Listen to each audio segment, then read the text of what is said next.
Welcome back everyone to a video, and today we're going to be talking about basically all of the star rookie wide receivers in this past season. I think already the wide receivers and the offense as a whole, honestly, or offensive players I should say. But for this video, receivers from the 2024 NFL Draft have already aged very, very well. A lot of these guys have become, I'm not going to say stars already, but they were huge contributors to their team in the first year. A lot of guys to talk about. We're just going to start, we're going to try and go in order from like when they were selected to however far we're going. I'm not going to include every wide receiver, obviously, in the draft, but there are some of the big ones I want to focus on, and then a couple guys may watch in the future because of other circumstances that prevented them from maybe breaking out this year or having a big first year. So yeah, before we begin though, I do have one thing to say. I did just want to shout out Just Bland on Twitter for hooking me up with one of these Luke Kuechly posters. Now I was actually lucky enough to win a giveaway from him. So if you're a Panthers fan and you want all kinds of cool Panthers content, make sure to follow him on Twitter and then also have a chance to win one of these posters. He also hooked me up with a Bryce Young poster as well. Really, really appreciate it. They look great. I think the wall behind me is going to be changing a lot soon, so we're going to kind of see all that change. We'll have these displayed up there for sure, but had to give him a shout out. Make sure you give him a follow. I really appreciate it. And now into the video. So let's start with Marvin Harrison Jr. Now, he's an interesting one because I think a lot of people were obviously very high on him just because he's one of the best wide receiver prospects in a long time. His dad, obviously, very, very successful in the NFL. So he's a big name on him from Ohio State, great prospect. I would say he maybe underperformed, but it kind of depends on what your expectation was. Some people thought this guy was going to be solidified top 10 receiver in year one and be incredible, and others kind of tempered their expectations and were like, well, he is on the Cardinals. It might not be as big of a year as people might be expecting. And I think it kind of followed probably more on the more conservative side this year. He had 62 receptions for 185 yards and 8 touchdowns. Now, that is by no means a bad rookie season. I think people that were super, super high on him, are probably disappointed that he had maybe like 500 less yards than they thought and 3 less touchdowns or something. But 880 yards and 8 touchdowns in your first year, and having, situation he was in on the Cardinals with Kyler Murray first full year back after the torn ACL. I think it's very respectable. I think Marvin Harrison Jr. did have a good season. I think moving forward, you definitely want more out of him. I think for the Cardinals offense to take that next step, he needs to be the focal point of the offense. He needs to be a 1,000-yard receiver. He needs to be the guy. Not saying he can't be that because he had this year or whatever. And all that I think is just kind of I guess overblown, you could say.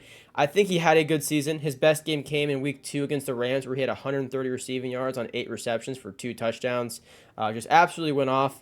He had another 100-yard game against the Dolphins, where he had 7 receptions for 111 yards and 1 touchdown. And he didn't hit over 100 again the rest of the season. But again, the Cardinals were not projected to be this firepower team. I think some thought it was like a sneaky good offense. I definitely was one of those people that thought they would have a sneaky good offense, and I think they did. It just happened to not be built around Marvin Harrison Jr. in year 1, and there's nothing wrong with that. So overall, very respectable pick. I think there's plenty to build on here. I think it's only up from here, honestly, for him. I'm excited to see him in year 2. Hopefully the Cardinals can continue to build their team up. Gannon has whatever vision he has for the team. Hopefully it'll all work out for him, but Harrison Jr., don't let anybody tell you he had a bad rookie year. He did not have a bad rookie year. He may have had an underwhelming rookie year based off someone's expectations, but there is nothing bad about this, in my opinion. And the next player we're going to talk about is Malik Nabers, and he had 109 receptions on the year, 1,204 receiving yards, and 7 touchdowns on the Giants. And yes, I already know some people are going to use him as an example to not give Marvin Harrison Jr. as much grace because it's Nabers had way worse quarterback play and still did better. Look, it's a fine point. I understand it. I'm not going to compare these guys after 1 year because there's just so many years left in their careers, hopefully. So with that said, Malik Nabers had the better year. Malik Nabers is probably the best rookie wide receiver this season. Absolutely unbelievable. 1,200 receiving yards, 7 touchdowns, and on a team with Drew Lock, Daniel Jones. I can't remember the other guy that played a short amount of time for him as well at quarterback, but it was not at all what you would want to put your rookie wide receiver through, yet he was able to produce at a very, very high level. He was top 10 in receiving yards this year. So it's incredibly impressive. Malik Nabers' best game came against the Colts, where he had 7 receptions for 171 yards and 2 touchdowns. Absolutely unbelievable in that 45-33 win at the end of the season. He had several very good games, though. He had 12 receptions for 115 yards against Dallas, 10 receptions for 127 yards and a touchdown against Washington. He played just phenomenal, honestly, throughout the entire year. And he was banged up for a short amount of time as well. So I think for Nabers' case, because, with Harrison, we're like, okay, have the Cardinals keep taking these steps, Harrison keep developing, maybe gets a bigger role. Nabers, it's just give this guy a quarterback, especially for the Giants now not having Saquon, having to find your new identity on offense. All signs point to Malik Nabers. It really does, in my opinion. I'm not sure who else you're looking at. Hopefully you get a good quarterback, but even then, Nabers has solidified himself as a top talent in the NFL in year one. It would be a shame if this guy's potential prime is wasted. I'm not saying they will, but you need to find a quarterback, and you need to find one fast, because you cannot let a talent like this go to waste. 1,200 yards, 7 touchdowns in year one from Malik Nabers. Absolutely unreal. Next is Brian Thomas Jr., and I love Brian Thomas Jr., I'm not going to lie. I made a video on him back in September. I believe it was around week 4, I think, talking about how it really seemed like he was already, just very overlooked. Just through that amount of time, because all eyes were on Malik Nabers and Marvin Harrison Jr., which, understandably, their rookie debuts were highly anticipated. But, Thomas was putting up really good numbers to start the season. Thomas finished the year 87 receptions, 1,200 yards, and 10 touchdowns. And kind of similar to Nabers, his quarterback was not very good either. Trevor struggled a lot at times. And, I love Trevor, but it was not pretty. He eventually goes down with a really bad concussion. And through it all, whether it was Trevor, whether it was Mac Jones, Brian Thomas Jr. was the most reliable player on this entire offense, and he stood out in year one, and it was for good reason, obviously. Now, his best game came against the Colts, where he had 8 receptions for 122 yards and a touchdown, and they won. Technically, individually, his best game would have been against the Raiders, where he had a little bit more yards, more receptions, and a touchdown, but they lost. So I would say his better game was the game he produced about the same and actually won, but Now, if you look, Brian Thomas Jr.'s last 7 games, honestly, from the Lions game all the way through the Colts, he was very, very good. His lowest yards through that time was 75 or whatever that says there. So yeah, he was very, very good. I think his ability, though, to create separation, and he's really, really fast after the catch. He's kind of shifty for his size. It makes him really unique, and he's also an aggressive receiver. And it's the perfect storm, really, for the Jaguars, because they don't have anyone like that. They haven't had anyone like that for a long time now. And you would think having this guy fall into your lap at 23, who has good size, good speed, good route running, good after the catch, you would think it would have done more. But now Trevor, your franchise guy, he's kind of shaky. So it's unfortunate timing, but for getting Thomas Jr. where they got him, though, the Jaguars probably couldn't even be happier at this point. He's absolutely a name to watch next year, and for all my fantasy football guys out there, in my opinion, I would take him before Marvin Harrison Jr. in a draft, as of right now. I know that's kind of a big statement, but I think this guy's ceiling is truly just so high. He's proven just how valuable he can be in a bad situation, whereas Marvin Harrison Jr. had the best quarterback out of, Nabers and Thomas Jr., and he did the least. Again, I said earlier, I'm not going to compare. I'm just saying that for fantasy football perspective. That's why I would take him in a draft earlier. But again, way too early for all that. I think it's kind of interesting that Thomas Jr. taken very late in the draft. This guy, he is not to be overlooked. So I'm going to skip over a little bit of people here, so don't get upset with me. We're not going to cover Xavier Worthy just because I want to keep the video somewhat concise. But there are some really nice names out there for rookie wide receivers that we're not going to talk about. So just to kind of throw some out there right now. Xavier Worthy, very nice year one. Obviously not super consistent, but you can see the potential there, and unbelievably fast. They use him very well there in Kansas City. So Worthy there. They really get in Carolina. He had some good moments, not overall very consistent, but he's also playing through torn ligaments in his wrist, which I hope is the reason for his drop issues. Other than that, he had some nice moments too. So I'm not going to talk about them, but I just want to kind of throw them out there as, very solid rookie wide receivers as well. And then also with them, Ricky Pearsall, who was, shot back in August of 2024, and managed to come back later in the year. He looked really good when he played, so I kind of like that again for next season. Him getting more minutes, a bigger role. Definitely a name to watch because he had a lot of potential in just the limited amount of snaps that we saw this past season. So just some more guys right there to kind of throw out there. I'm not going to spend a lot of time on them, but I had to at least kind of shout them out a little bit. Because the next player we're going to talk about is mcconkey. 82 receptions, 1,100 yards, and 7 touchdowns in year one. And this is a big surprise for me. I thought Lad was going to be very good, but I thought the Chargers situation was just so up in the air. I was picturing more like 700 yards for him and like 4 touchdowns. Instead, 1,100 yards, 7 touchdowns. Chargers make the playoffs. Don't do well in the playoffs, but for what it's worth, Lad was basically the only one that even showed up that game anyway. So this guy, fantastic player. And as I said before, Lad's best game came in the playoffs in that big loss to Houston where he had 9 receptions for 197 yards and 1 touchdown. But he had several games this year where he was really, really good, namely against the Bengals. That was a really big game at the time for both teams because they were both in that wild card race.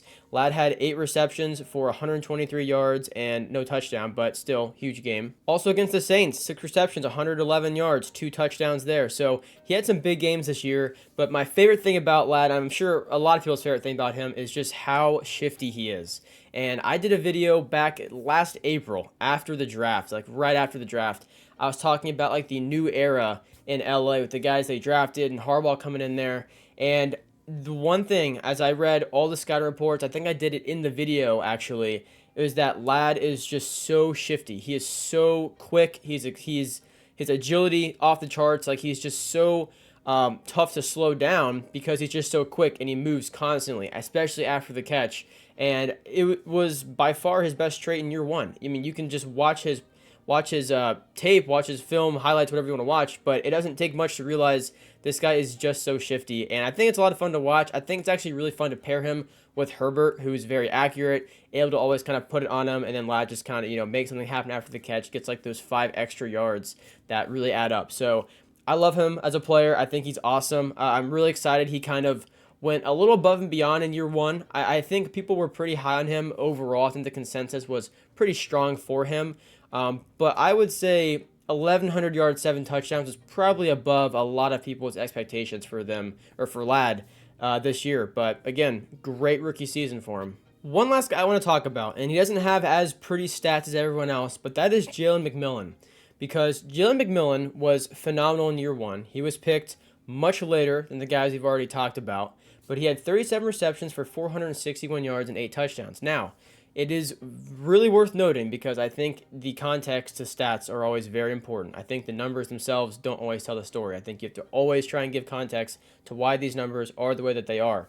In his case, this guy was below Mike Evans and Chris Godwin until Godwin went down, of course. And once Godwin did go down, McMillan stepped up, and he was a huge weapon for the Buccaneers down the stretch. Specifically, the Raiders game and onwards, he had 59, 75, 57, 51, 74, and then 41 in the playoffs. You can tell prior to that he was very limited, didn't do a ton, but he stepped up in a big way when they needed him. This guy has a lot of potential, and the reason I want to kind of throw him out here is because whatever happens this offseason with the Buccaneers, maybe he moves up in the depth chart, I don't really know. But he is a name to watch because 461 in very limited snaps this season, this could have been double that if he had that role all year long, in my opinion. I'm very high on him. He's definitely a name to watch. So again, not like a star rookie year, but very reliable, went under the radar a lot of times. Huge name to watch next season. And one last one to name. That's Jordan Whittington. Again, the stats, we're not going to talk about him.